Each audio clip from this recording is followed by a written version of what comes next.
All right, everybody. Welcome back yet again to another episode on the Black Experience, y'all. I'm your host, Ermias here, and I am back at it again as season 4 continues to roll on. And y'all, today I have a treat. I have a treat for y'all. I have someone who is a friend of mine who I've met recently and is someone that has, y'all, 40 plus years of experience as a coach with a primary focus in crisis and intervention. So let's put our hands together and let's bring up Mr. Eric. Ermias, how are you, my friend? I am well. I'm fantastic. I'm happy it's Friday. Me too. Me too. Yeah? And I'm happy that we get a chance to do this. I mean, I walked in here, Absolutely. it's like, oh my God, it's a real podcast with cameras. Yeah. I'm going to be on camera. It Yeah. made me a little nervous, but we're good. We're good. Hey, happy to be here and happy to be here for all of your folks who watch the podcast. Podcasts are really good things, and man, they bring so much information and so much help to people. So delighted to be here. It was great to meet you when we did, and thank you so much for having me on. I absolutely, and thank you for hopping on. I never would have thought in a million years that when I met you, what was it, months ago, almost a year ago, at Makeworth coffee shop, that I'd have you almost a year later on my podcast. So Yeah, that was wild, wasn't that it? was wild. That was It was so a wild. full circle And moment, though. totally full circle moment. And that you reminded me of, like, remember when we met? It was like, Because it was at Brandywine. You came to the Yeah. brothers meeting, yeah, and I recognized you after the meeting. I said, "No, we've definitely met before." yeah, And that's here we great. are. Eric, man, thank you again for joining us. Before we get started, Sure. I've always been curious because every time I meet you, every time I see you out and about, I always see you with the bracelet that you got right there, This one. the necklace you're working with. Tell us a little bit about what those one. mean to you. Yeah, I often get, and it's a great question, I often get asked about the jewelry that I wear. This is from West Africa, and it is a piece of jewelry that represents to me because every piece I wear means something. So this is part of what keeps me grounded to my West African Fulani ancestry. So the pieces that I wear will remind me of where I come from and who my people are. One of the biggest challenges that those of us who are descendants of the enslaved have is understanding that our ancestry, our history, didn't begin with the Middle Passage, that our people have been on this earth for thousands of years. But unless you have a sense of really what that history is, who your people actually are, you tend to not have the type of anchor you need to hold you as a person in an identity that's meaningful, that has historic roots, and that helps you develop the kind of understanding of yourself that you really need. So for me, that journey began, I think it was about 2015, 2016. I was walking out of the local food co-op in Brattleboro, Vermont. I used to live across the country, and walking toward me was this very tall gentleman with this long, dark green flowing robe and this crazy black turban. And he was walking with him with his wife, and he said something to me in a language I didn't understand. And this is going to be interesting to you. He was from Eritrea too. Get out of here. Yeah, he was from He was a brother. Eritrea. He absolutely was. And he said something to me, and then as I looked at him, because I didn't know what he was saying, as we passed, he turned to his wife and he said, I always get mistaken sometimes when I see people who look like I'm related to. So I spun around real quick and approached him rapidly and just asked the question, why did he say that? Because I often get approached by people from Africa who will ask me where I'm from. I've been mistaken for being from Liberia, Ghana, Nigeria, from being mistaken from, in this case, Eritrea, and other places on the continent. And so I was like, okay, I got to figure this out. So I did my DNA test, the Y chromosome test. And I always advise people, if you want to do a DNA test, especially if you're a male, you want to do a Y chromosome test because your Y chromosome, the particular Y chromosome that you have as a male, remains the same throughout the males of your family line. So no matter where in history, no matter in terms of time, it's irrelevant, or no matter where you are on Earth, from a geographic standpoint, that Y chromosome is unique. So my Y chromosome is the same as my son's, the same as my dad, the same as his brothers. And it pointed me back to the most interesting thing in the world, which was, you find the things that you expect to find, which is like West African somewhere, blah, blah, blah, blah, blah. But there was this interesting Saudi Arabia that was part of it, which really got me digging around. So I did some more research and come to find out that my ancestors are probably most likely Fulani, which is that people group that settled in between modern day Niger and Nigeria. And of course, those two countries were created in 1963. So that is most likely the people that I am most closely related to who originate not from West Africa, where they settled, but from North Africa, from Morocco, from Algeria, from places like that, emigrating east from Saudi Arabia, Bahrain, and Qatar, Right. which was fascinating. In fact, when I did some more digging in terms of my particular DNA strain, Y chromosome DNA strain, I'm most closely related to Berbers, which is crazy. And what is Berbers? So the Berbers are people who live in North Africa. They're related to the Tuareg people. If you ever see those pictures of what they call the blue people of the desert, and you see them because the blue people, they wear this incredible, almost, I guess, dark indigo kind of blue turbans and clothing, which is why they call them the blue people of the desert. So it's really interesting. So those are my ancestors. So those people that have kind of mistaken you from being from the west side of Africa, they weren't too far off, were they? They absolutely weren't too far off. And interestingly, when my sister went to Nigeria a number of years ago, people in Africa, they know where you're from basically by looking at your face, because Africa has the most diverse group of peoples on the face of the earth, because it's the oldest groups of peoples.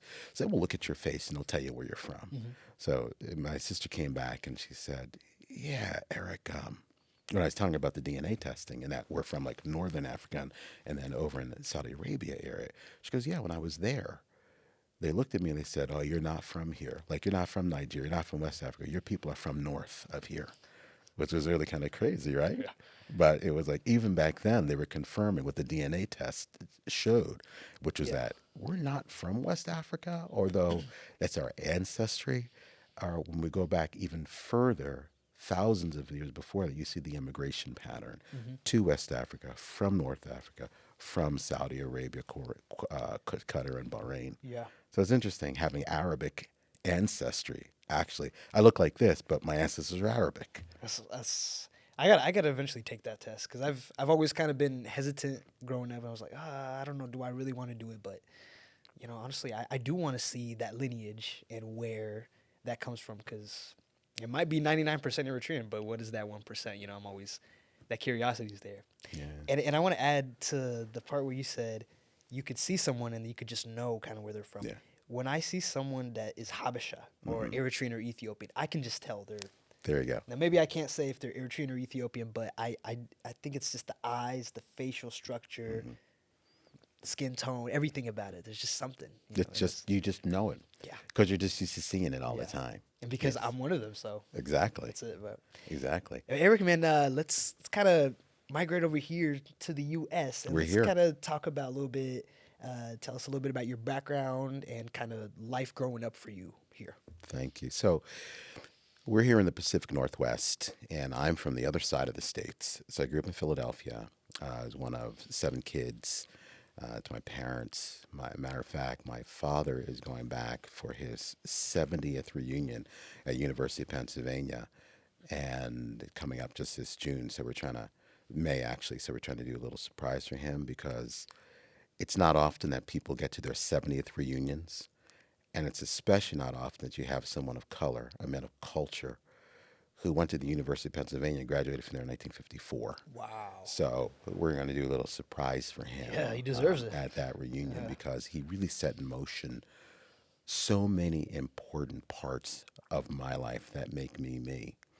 And I'm so grateful. Now I'm grateful for who he is. We had a little tense relationship, mainly on me, my fault.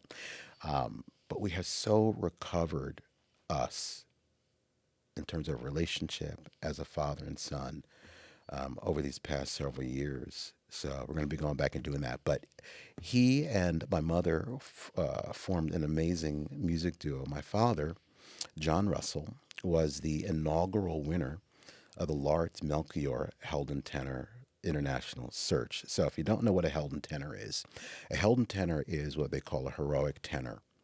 It's a tenor that has all the range of a first tenor plus the range of a baritone and a bass. It's not like a lyric tenor or an Irish tenor, which has a very light, high sound to it, Gotcha. but it's much more of a heavier sound to it, but very full bodied, very forceful. That's why they call it the heroic tenor. So my dad entered that competition. He was a singer. Actually, he was a chemist.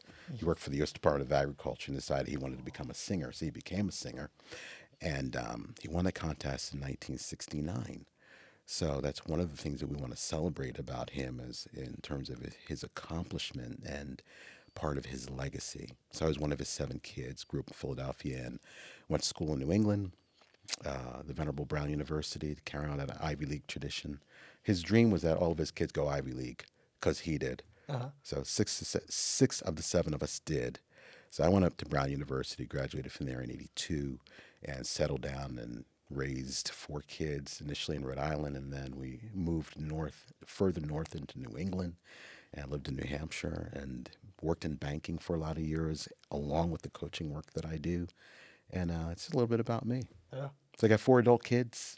This year, my oldest is 40. I know, crazy, huh? I have a Wow. 40-year-old, a 38-year-old, my daughter, 36-year-old, and a 34-year-old. Those are all the kids. When you hear the ages of your kids Mm. and just having that large family that's grown, Mm. how does that make you feel? Old. I told you look good for your age before the podcast. Thank you. You know what they say, black doesn't crack. They don't. So, having kids being a father is probably the greatest experience for me of my life. It's literally the pinnacle of being alive. There are a lot of things I do. There are a lot of people I help. A lot of people follow me on social media, not giant size social media, but enough. And I've intersected a lot of people throughout my career, both in finance and banking, as a fundraiser for a period of time, and as a coach. But I probably have to say that the greatest accomplishment that I've ever had is being a dad. There is there's just nothing else that compares to that. And being a parent to these 4 amazing human beings is I don't even know how to describe that. I literally don't. I just have my ex-wife and I have had the privilege of bringing into the world and raising. Why our kids chose us, I don't know, but bringing into the world and raising them and seeing them with what they're doing in the world right now, it's crazy. Yeah. It's just crazy. And one of your sons, you showed me, Yeah, uh, my helps baby. helps kids. Yes. Yeah, Spencer Russell. Toddlers can read, y'all, on social media. Follow that. So Spence is probably I probably want to say either one of the foremost or soon will be one of the foremost really educators in terms of early childhood reading. And he runs this thing on social media called Toddlers Can Read, about 1.4 million followers there. On TikTok, about 1.5 million, maybe more. On his YouTube channel, probably about another 500,000, maybe 750,000 people follow his Yeah. advice. I mean, it's certainly not gigantic, not like Taylor Swift or anything like that, but he's doing something important. Sorry, Taylor fans. But he's out really having an impact on families and trying to change the dynamic, I think, especially for black and brown kids and black and brown families by empowering not just all parents, but especially black and brown families who potentially never thought that they could or should be in a place of helping to educate their kids. But in fact, that's what he's really teaching them how to do, and really helping parents to learn one of the essential skills that you have to have. I was talking supermarket when, like if I go and leave a tip, like if I'm at a restaurant or something like that, and do the math in my head, and I say, wow, it's like, hey, that's the miracle of first and second grade addition and subtraction, isn't it? We can't live without it. But reading is another one of those things. So Spencer's a terrific kid. My oldest kid, my 40-year-old, he's an MD, emergency room doc out in Oakland, California. So he had the privilege, so here's an interesting story to share this with you. Last year in 2022, when he was the attending physician in the ER at Alameda Health at Highland Hospital, they had the emergency room shift from the night shift to the day shift coming on, and Evan was the attending physician. It was the first time in the hospital's history that it was an all-black shift. All the physicians, all the residents That's were incredible. black, handing off to another all-black team Wow. in the ED.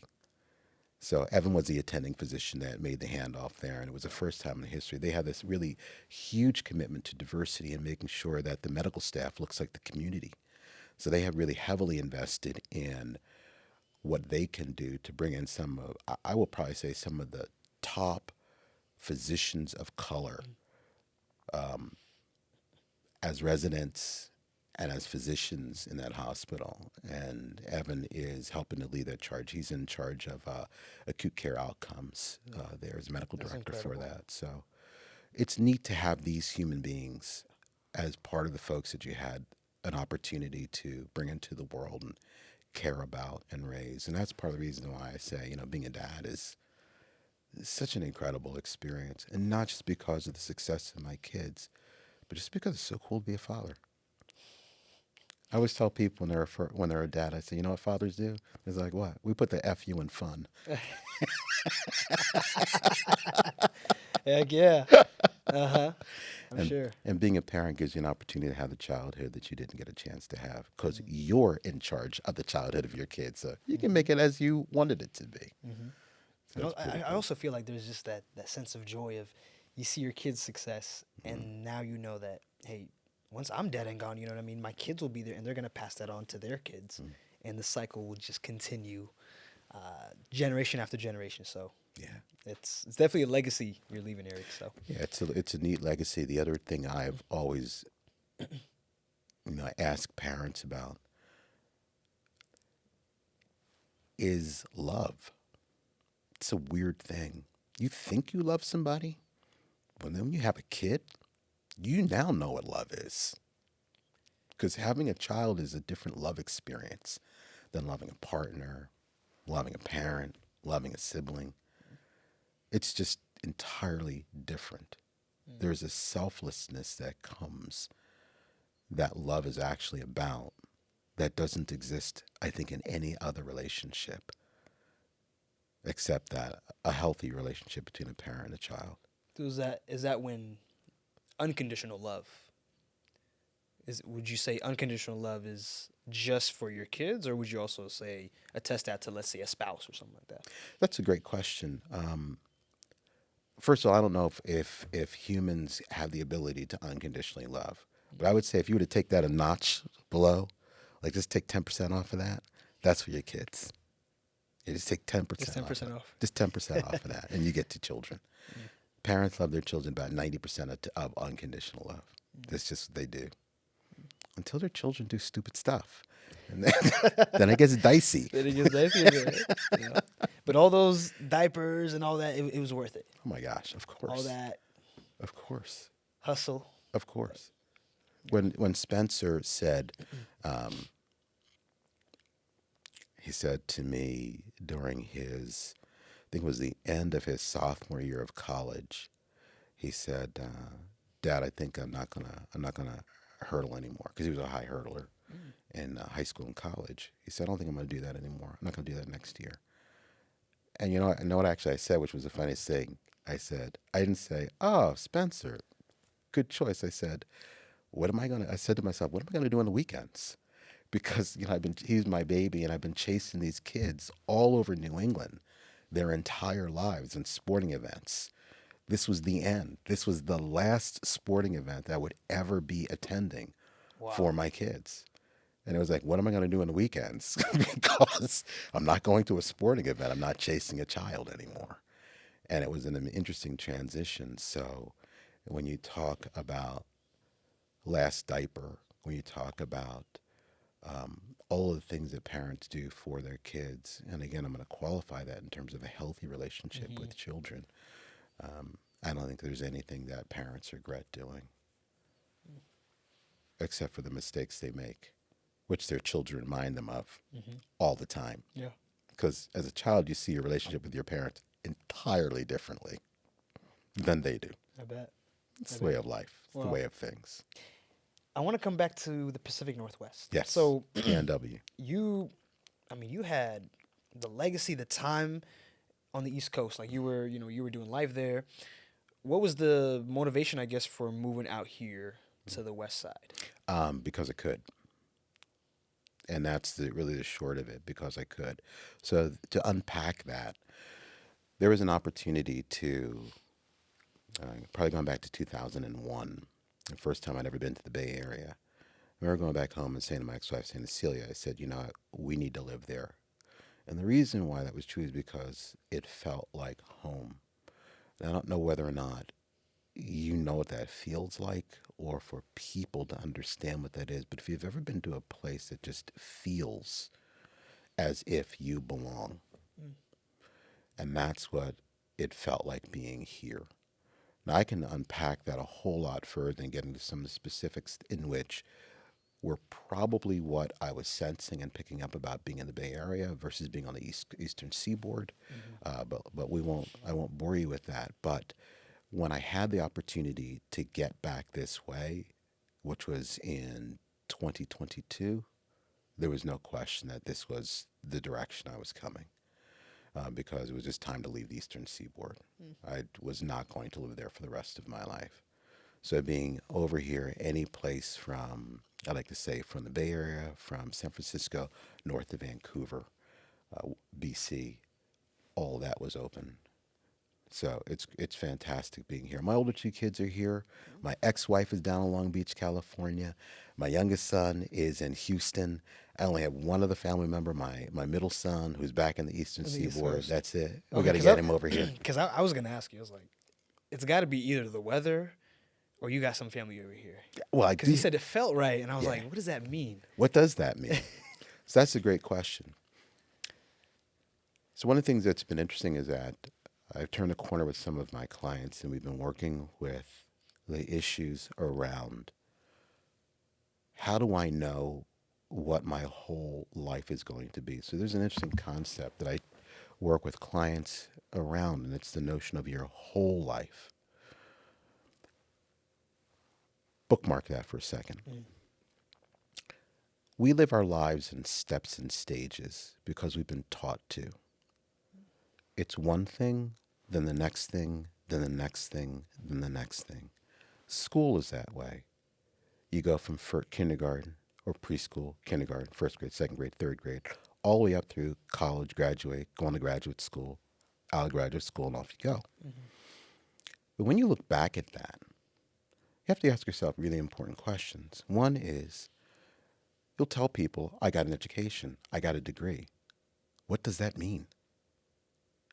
What does that actually mean? What is an education? Well, it's a series of steps, grades that you successfully completed. You completed a series of subjects: chemistry, geometry, trigonometry, English, history, social science, whatever. Mm-hmm. You completed all these little pieces, and they added up to what? An education. Right. It's a bunch of things that you did, Mm-hmm. but do they add up actually to one meaningful whole thing? Most of our lives consist of steps and stages. I'll go to school, I'll graduate, maybe at school I'll find the right person, Mm-hmm. we'll get married, we'll have kids, we'll buy a house, all that kind of stuff. You see the Yep. structure, you see the order that's happening Kind of there. like the American dream. The American dream. So Yeah. we'll do all these things and we'll live our life in phases and steps. And at the end of that, there'll be this notion of my life. Well, what was your life? Your life was made up of a whole bunch of things, a whole bunch of experiences, but what did they actually add up to? A whole bunch of experiences that we cobble together and say, this is my life. Instead, what the most successful people in the world do is they have an understanding of what the whole life is that they want. And then they go about building into that what the whole life will be. And if it fits, it stays. If it doesn't fit, no matter how nice it is, it doesn't contribute to the whole life that they want, and they reject it and move on. Wow. So when we work with people, like when I work with my clients, and one of the things that I want people to understand is that we begin, if you want to have a successful life, you begin with a notion and understanding what your whole life wants to be or needs to be for you. Not with the sense of what the steps I need to take are to maybe I'll have this thing at the end when I cobble together these experiences, education, relationships, friends, kids, what have you. I have a whole life. Now you don't. You have a whole bunch of experiences that you cobble together and you want to call your life a whole life. That's not it at all. Just a bunch of things that you did.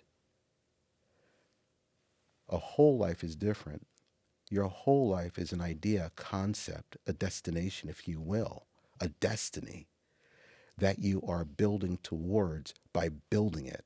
But it begins with an understanding of to what it's going to be.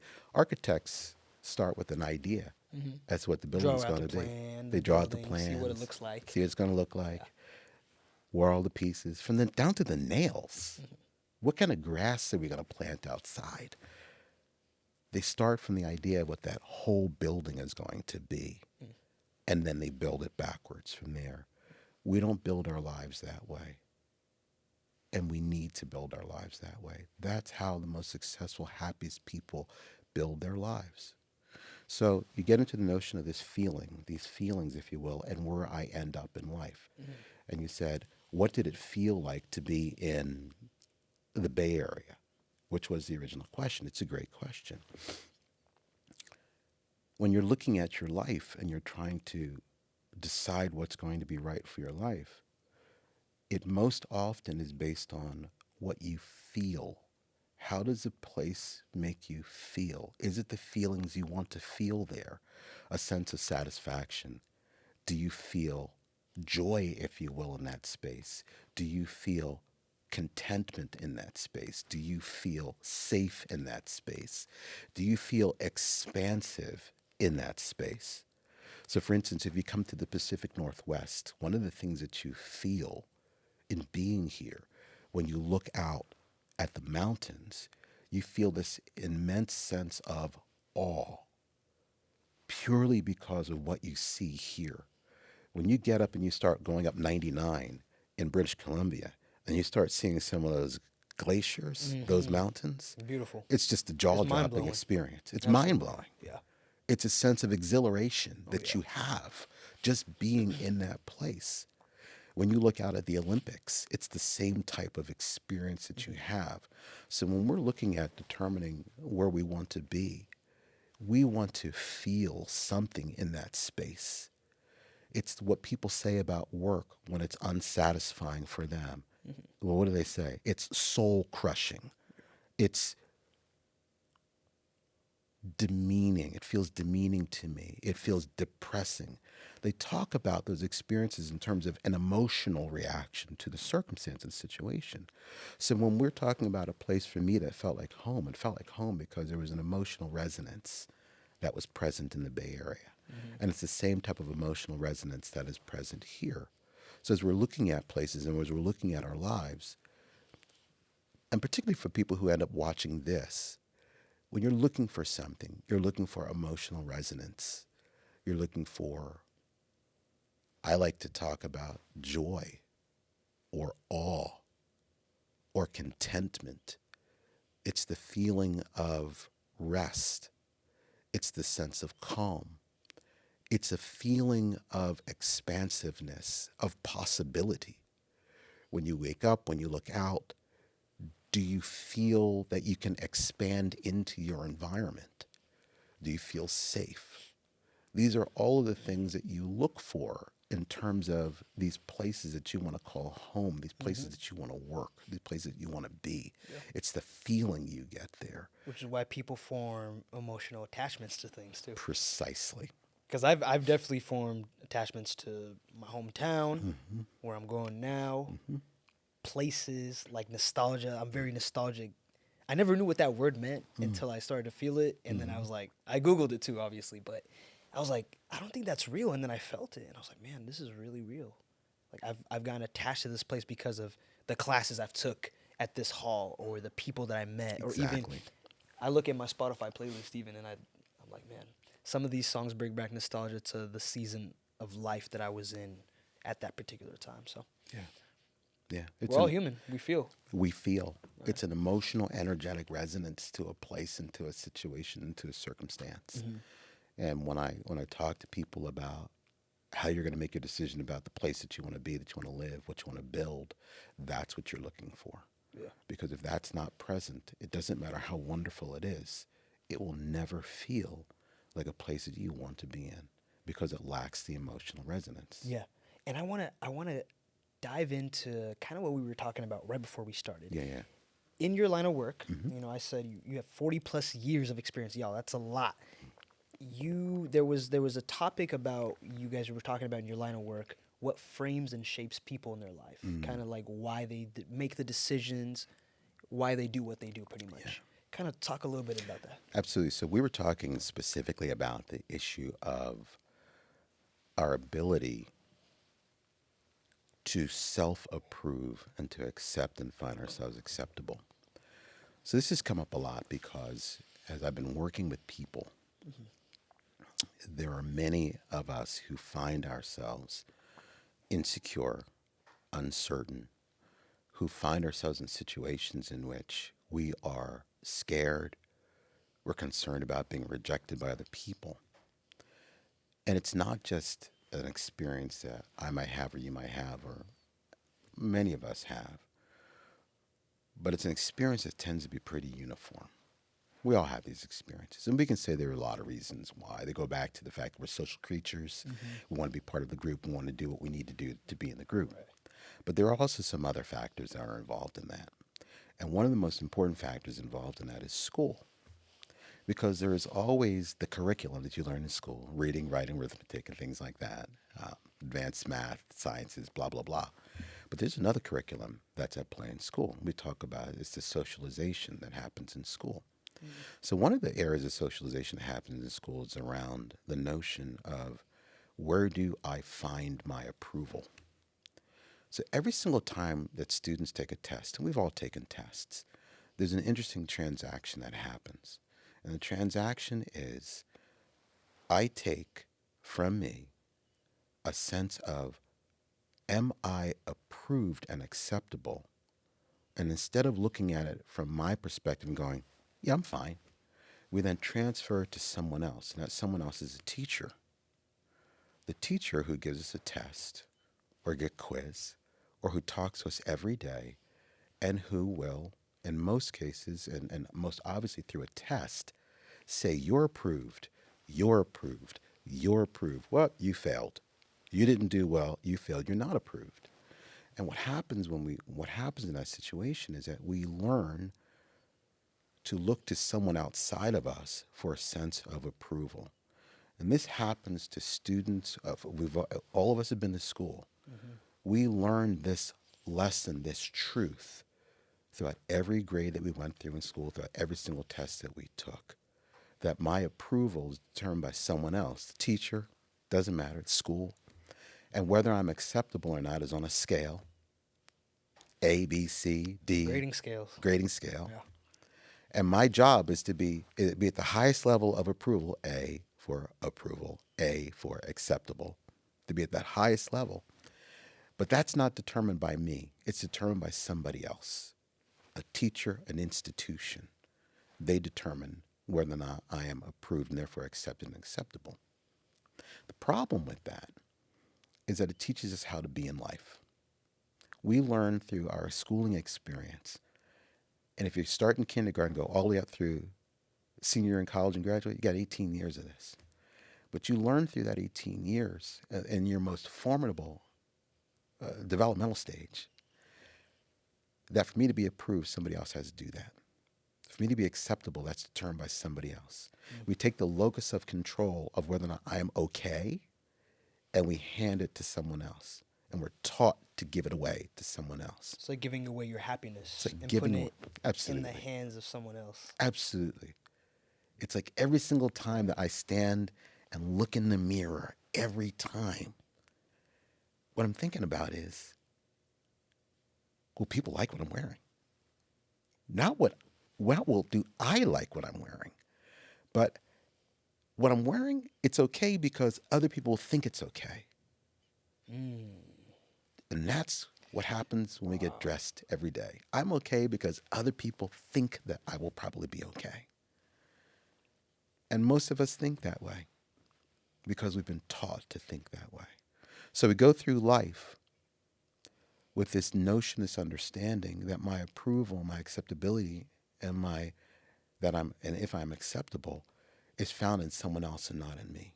And that's a very, very, very difficult and challenging way to go through life, particularly if you've had a matrix moment where it's like the red pill or the blue pill. I'm not quite sure which is which, but you take one and suddenly you see what's happening around you. It's like, no, I'm not going to do that anymore. I think that's the red pill. There's a red pill. It's like, I'm not going to do that anymore. I'm going to show up the way I want to show up. Yeah. I'm gonna wear what I want to wear.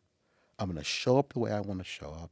It doesn't matter what other people think. I wear the shemag or the kayefa, as people would say. This is an homage to my Arabic ancestry. People ask me about it all the time. I say, I wear this because it represents my Arabic ancestry. People don't wear this, not around here. But I do. And I don't actually care what people think. But I wear it because it represents something important to me. So the challenge that we have in life is how do we take ourselves and remove our dependence on other people's approval and bring that back in-house, where we are able to look at ourselves and say, I'm good because I said I'm good. And that means necessarily the ability to withstand the rejection of others. Because as soon as you step away from the crowd and start to do things a little different, the crowd will look at you a little funny. They may not want you anymore. And you might find yourself on the outside. We need to become rejection proof or be able to withstand rejection. That means you have to have the courage to show up exactly as you want to. You have to be able to stand alone, have the strength to stand alone if you need to. And the last is, I approve me. I don't need your approval. I'm good. So if we can have those three things, and it allows us to be able to withstand the rejection of others and gives us the ability to be able to approve ourselves. Eric, how does someone do that though? Like, so let's say there's a college student listening to this. Heck, me.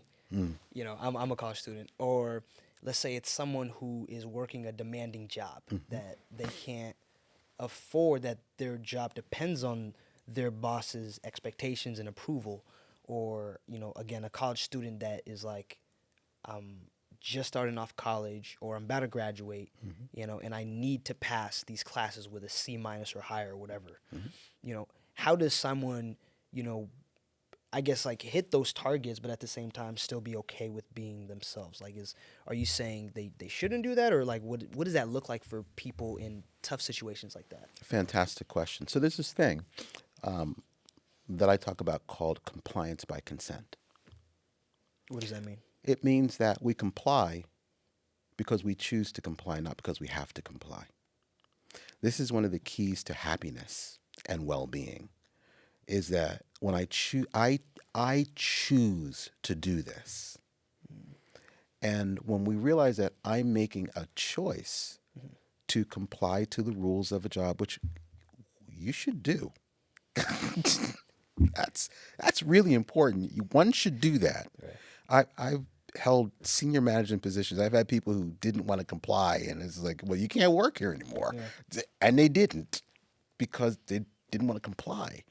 But there are rules to comply to situations in which we have agreed to be in. So we agree to be in that setting. We comply with our consent. And compliance with our consent means that I follow the rules of the road in that situation Mm. because I've chosen to do that. It's my choice. When we are in a situation in which we are no longer consenting, then we're miserable. So if we're in a circumstance or situation in which we are, and most often happens in relationships, I talk about that a lot too. Most often happens in a relationship where a relationship isn't working for you anymore, but you're in the relationship. Well, you are in a situation that you originally consented to, but you no longer want to comply with because it's just not working for you anymore. Right. You're dealing with, for whatever the reason happens to be, you want out. That's not compliance by consent. That's compliance against your consent. And you don't want to be in that situation. You want to be out. Yeah. Yeah. Thank you for that clarity, because I was. Does that help? Oh yeah, that helped, and I hope it helps the audience too. I'm pretty sure. Let's talk about regret. Sure. What was it? A video that I was watching. An Australian nurse a few years ago had conducted a survey. I think they were working at well, a lot of old people were around them, and he conducted a survey where he would ask them what were their kind of top 5 regrets of their life. And the number one regret that you had brought up was that number one regret. Yeah. You The wanna number one reveal regret was I wish that I had lived the life that I actually wanted to live rather than the one that other people expected of me. And that goes right back to what I was talking about earlier, which Yeah. is a sense of my approval in other people, my acceptability, and that I'm accepted rests in other people approving me, which leads to me living a life, the life that other people expect me to live, and not the life that you want to and live. not the life that I want to live. And that's actually really true freedom. But so many people go to the grave with that one regret. I didn't live the life I wanted to live. And sadly, they've lived 80 years, 70 years, 60 years, 90 years, 100 years. And only at the end of their life, looking back at whatever it was that they cobbled together, they realize that it wasn't what? Their whole life, the whole life Their that whole they life. wanted. Yeah. It was a set of experiences that other people expected them to have. Wow. And they call that their life. And they look back and said, why did I do that? Because that's how they were programmed to live their life rather than how they actually wanted to live their life. Because we don't get trained and programmed to live the life that we want. Yeah.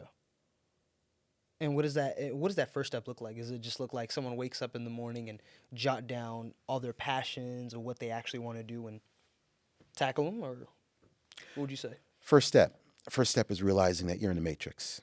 I hate to use that analogy, but it's a great analogy. So the first step is to realize in what ways you are living a life that other people expect you to live. That's the very first thing. And you can start very easily by looking at your wardrobe. Next thing you want to go to is you want to open your refrigerator and see what's in it. And then you want to look at what's in your refrigerator and you want to see what is in my refrigerator based on what commercials have told me I should have. What's in my refrigerator that probably is in the same thing that the people who live next to me is in their refrigerator. And then I go outside and I look at my car and I say, what am I driving? Because if I can afford to buy anything, what is it that I chose to buy? Is it really the best car for me, or is that Tesla the same one I see that everybody else has because people are like, you should have a Tesla. I have a Tesla. Or why do you drive the car that you drive?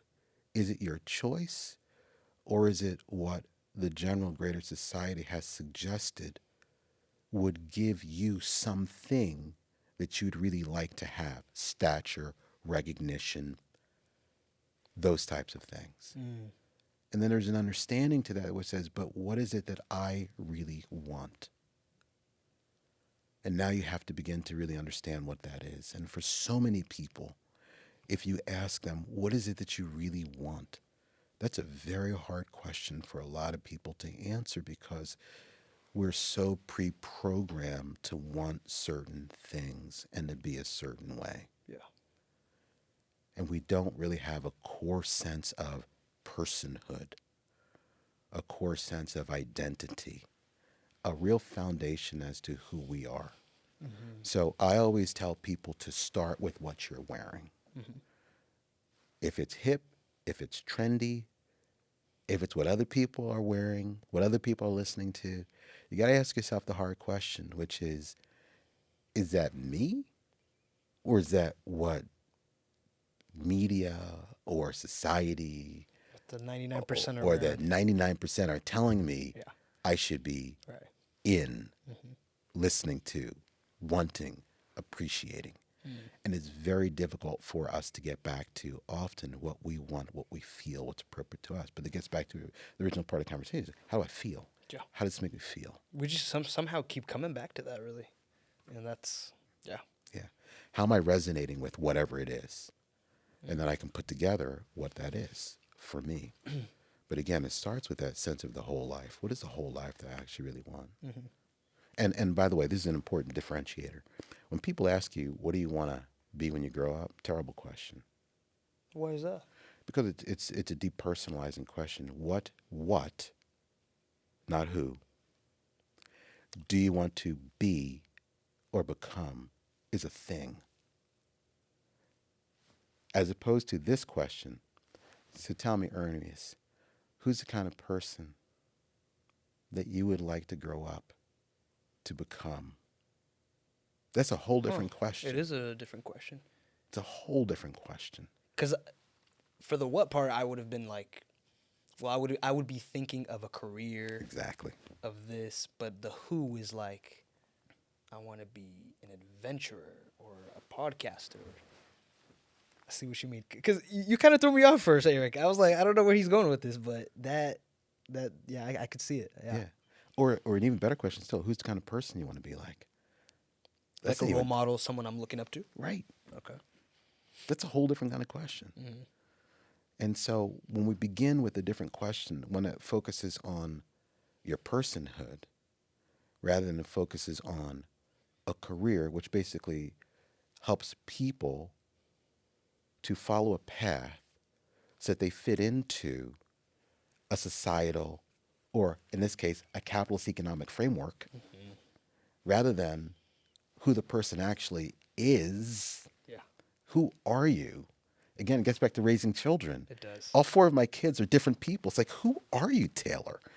It's my middle son. It's like, who is this person? Who are you, Mackenzie? It's my daughter. Who's this human being that I'm holding right now? I don't know who you are.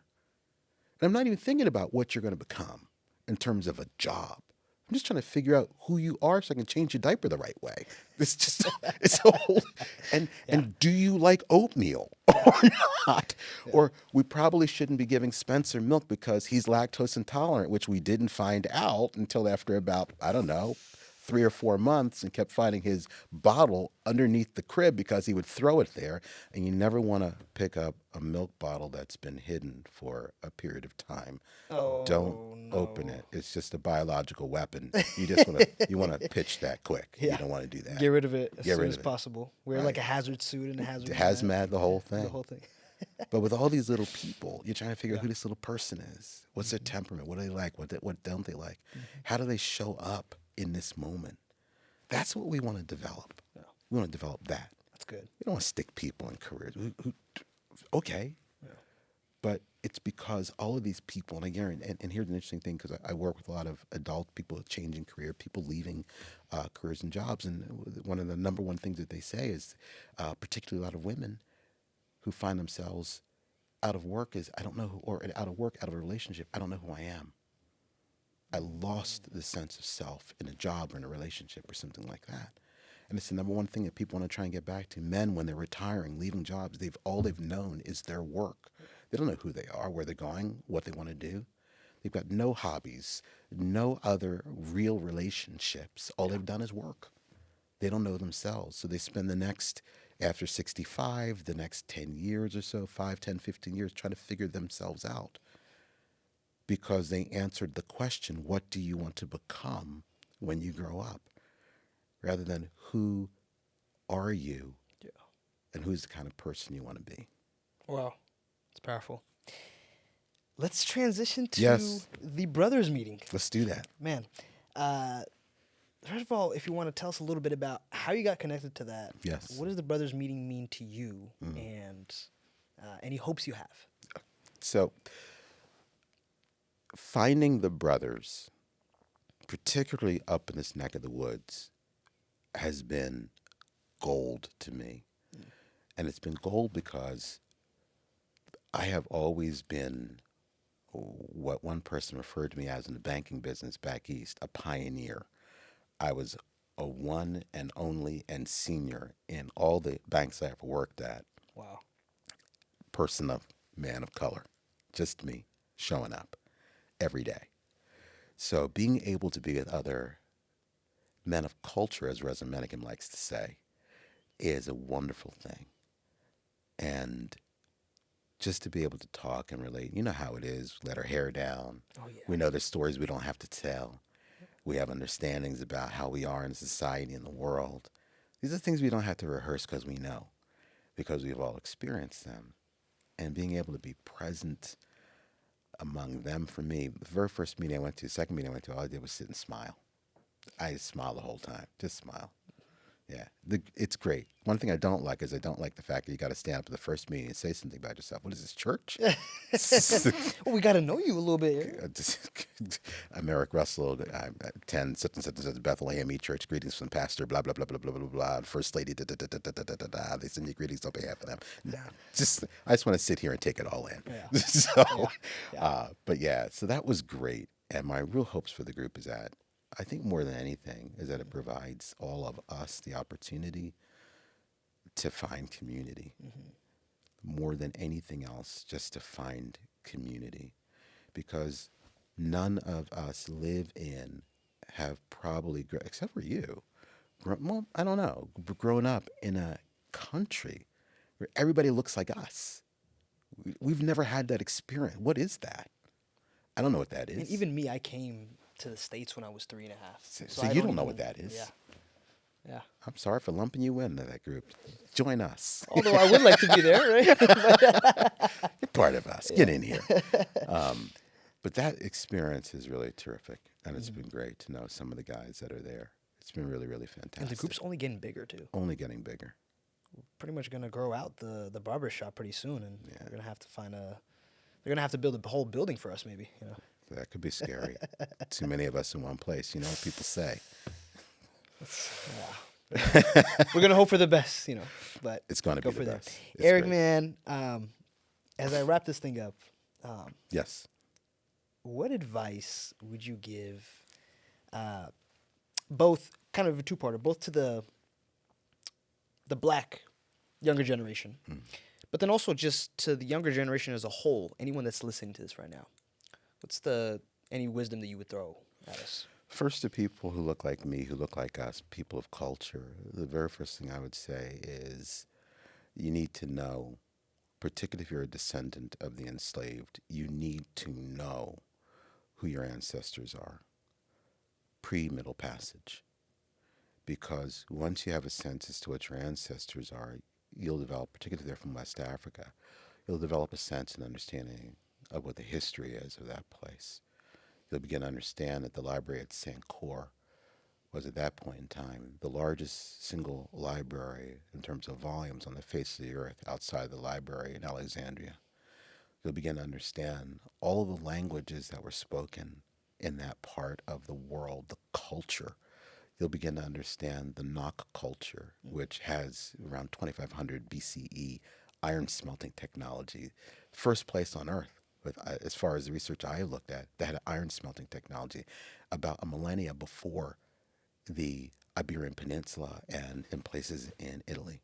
Crazy, Wow. huh? Crazy, huh? Yeah. You'll begin to understand in terms of also the Nok terracottas. You know, like the terracotta figures that are in China that they found, all the soldiers. Well, the same ones exist, different figurines, but in West Africa. that old. You begin to really understand the culture, the traditions, the heritage, the society that our ancestors came from, rather than the mythology that was taught or attempted to have us not know about who we are. History matters. So to the young people who look like us, do your DNA testing. Find out where your ancestors actually come from. It'll be one of the best couple $100 you will ever spend in your entire life. And there are more and more and more DNA providers that will actually give you a much more specific understanding as to who your ancestors are, not just, oh, they're from Ghana, or they're from Nigeria, or they're from Trinidad and Tobago. It's something like that. You need to get into who your people group is. And then once you find out that, then you can dig into your real ancestry, traditions, culture, language, all that kind of stuff. That's when it gets fun, right? That's when it gets fun, but that's when you get roots. Yeah. That's when you begin to understand who you actually really are. And that's when it gets pretty cool. So that's what I would say. I would say to that group. And the young people, to all young people, I would go back to something I said before, which is pay attention to the curriculum, the other curriculum that you're learning, the social contract that you're making with others for their approval, for their acceptance, for their acceptability.